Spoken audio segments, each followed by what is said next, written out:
Saudara-saudari yang terkasih, sekarang saat ini kita berjumpa kembali dalam ruang katekese Komisi Kitab Suci Keuskupan Agung Medan. Di manakah sekarang saat ini saya sedang berada?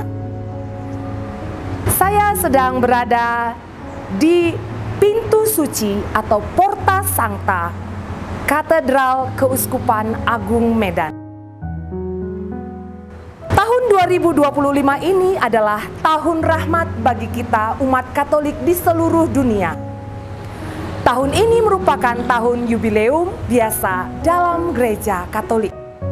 Disebut biasa karena dalam tradisi gereja, setiap 25 tahun sekali ditetapkan sebagai tahun yubileum. Kalau diadakan di luar tahun kelipatan 25, itu disebut tahun yubileum luar biasa, seperti pada tahun 2016 yang lalu. Satu hal yang menonjol dalam perayaan yubileum ini adalah dibukanya Porta Sancta atau pintu suci. Nah, apa sebenarnya Porta Sancta itu atau pintu suci itu? Mengapa ada Porta Sancta? Apa maksud dan tujuannya? Bagaimana sejarahnya?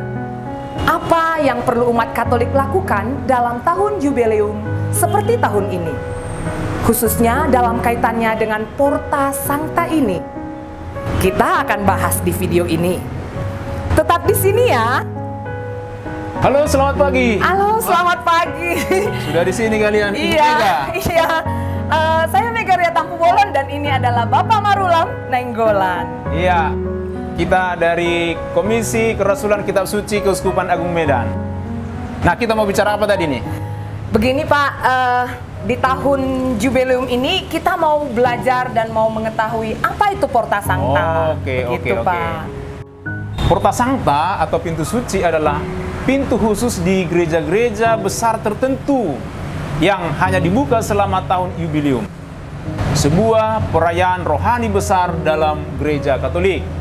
Pintu ini melambangkan Kristus sebagai pintu keselamatan, dan melalui pintu ini umat Katolik diundang untuk menerima rahmat pengampunan dan pembaruan iman secara istimewa. Begitu. Porta Sancta berada di 4 basilika utama di Roma, kota Roma ya, yaitu Basilika Santo Petrus, Basilika Santo Yohanes Lateran, Basilika Santa Maria Maggiore, dan Basilika Santo Paulus di luar tembok. Selama tahun yubileum, umat yang melintasi Porta Sancta dengan sikap tobat, iman, dan doa dapat memperoleh indulgensi penuh, yaitu penghapusan hukuman sementara akibat dosa. Begitu, Bu. Oh iya, baiklah. Kalau begitu, teman-teman sekalian, apakah dasar kitab suci Porta Sancta? Dasar kitab suci Porta Sancta itu adalah ucapan Yesus dalam Injil Yohanes bab 10 ayat 9. Akulah pintu, barang siapa masuk melalui aku, ia akan diselamatkan. Pintu suci menjadi lambang nyata dari Yesus sebagai jalan kebenaran menuju keselamatan. Pintu juga merupakan bagian terdekat dengan jalan masuk ke sebuah tempat atau ruangan yang menjadi tujuan. Ini menyimbolkan peziarahan. Tahun yubileum selalu diwarnai dengan berziarah ke tanah suci melalui pintu suci. Sementara itu, dasar kitab suci untuk tahun yubileum ada dalam Imamat 25 ayat 10. Bunyinya, kamu harus menguduskan tahun yang ke-50 dan memaklumkan kebebasan di negeri itu bagi segenap penduduknya. Itu harus menjadi tahun Yobel bagimu, dan kamu harus masing-masing pulang ke tanah miliknya dan kepada kaumnya. Tahun Yobel ditandai dengan pembebasan budak, pengampunan utang, dan pengembalian harta kepada pemilik asli, dan termasuk pengampunan dosa. Nah, sekarang bagaimana sejarahnya Porta Sancta? Gereja Katolik mengadopsi gagasan dasar tahun Yobel dari Imamat 25 ayat 10 tadi. Tahun Yubileum pertama kali diperkenalkan oleh Paus Bonifacius ke-8 pada tahun 1300 sebagai waktu rahmat khusus, pengampunan dosa, rekonsiliasi dengan Tuhan dan sesama.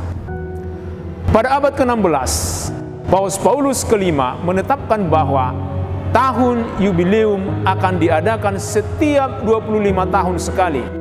Meskipun beberapa Yubileum khusus juga dirayakan pada waktu-waktu tertentu yang dianggap penting oleh para paus. Sejak saat itu, gereja menetapkan perayaan Yubileum setiap 25 tahun sekali yang ditandai dengan pembukaan Porta Sancta sebagai tanda awal masa rahmat istimewa. Pintu suci ditutup kembali setelah tahun Yubileum berakhir. Mengapa gereja Katolik menetapkan interval 25 tahun, sementara tradisi kitab suci 50 tahun? Alasannya sangat sederhana, yaitu agar dalam hidupnya diharapkan umat lebih sering atau pernah mengalami rahmat Yubileum. Ini juga menjadi simbol rahmat Allah yang terus mengalir karena Yubileum menekankan rekonsiliasi dan ketersediaan rahmat Tuhan. Gereja Katolik menjadi sarana belas kasih Allah melalui sakramen, khususnya sakramen tobat dan indulgensi. Sekarang, apa makna Porta Sancta?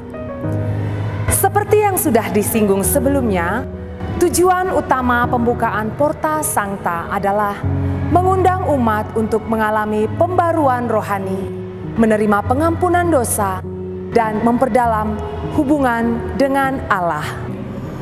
Umat Katolik yang melewati pintu suci dengan sikap hati yang tulus dan memenuhi syarat-syarat yang ditetapkan oleh gereja, seperti pengakuan dosa, komuni suci, dan doa untuk intensi paus, dapat memperoleh indulgensi penuh, yaitu pengampunan atas hukuman sementara akibat dosa.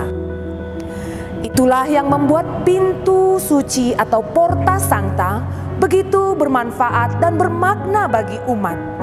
Melintasi pintu ini dengan hati yang penuh iman dan tobat melambangkan perjalanan spiritual menuju keselamatan. Ini juga menjadi kesempatan bagi umat untuk merenungkan hidupnya, menata ulang relasi dengan Allah, sesama, dan diri sendiri, serta memperbaharui komitmen untuk hidup dalam kasih dan kebenaran. Bagaimana perkembangan Porta Sancta? Dari tahun 1300 sampai 2015, hanya ada 4 pintu suci dalam perayaan tahun Yubileum, yaitu Basilika Santo Petrus, Basilika Santo Paulus di luar tembok, Basilika Santo Yohanes Lateran, dan Basilika Santa Maria Maggiore. Umat Katolik di seluruh dunia diajak datang berziarah rohani ke Basilika utama itu, dan ketika pintunya dilewati dapat memperoleh indulgensi penuh. Perubahan besar dalam tradisi ini terjadi pada tahun Yubileum luar biasa 2016 yang dicanangkan oleh Paus Fransiskus sebagai tahun Yubileum kerahiman. Paus memperbolehkan setiap keuskupan di seluruh dunia membuka Porta Sancta di katedral atau gereja tertentu yang ditunjuk oleh uskup setempat. Tujuan dari perluasan ini adalah agar lebih banyak umat di seluruh dunia mengambil bagian dalam tahun khusus, tahun Yubileum, kalau tidak memungkinkan datang langsung ke Roma. Paus Fransiskus ingin menegaskan bahwa rahmat Allah tidak terbatas hanya pada tempat tertentu, tetapi terbuka bagi semua orang dimanapun mereka berada.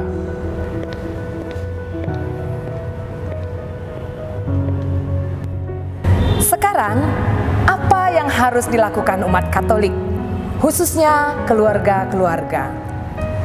Untuk Keuskupan Agung Medan, Bapak Uskup telah mengangkat panitia untuk merancang kegiatan selama tahun Yubileum 2025. Ini agar semakin banyak rahmat yang bisa diterima dan semakin banyak umat yang dimungkinkan menerimanya. Akan tetapi secara umum selama tahun jubileum 2025 ini, umat Katolik diundang untuk melakukan ziarah ke gereja-gereja yang memiliki Porta Sancta, baik di Roma maupun di keuskupan masing-masing. Melakukan pertobatan dengan menerima sakramen tobat dan sakramen Ekaristi Kudus.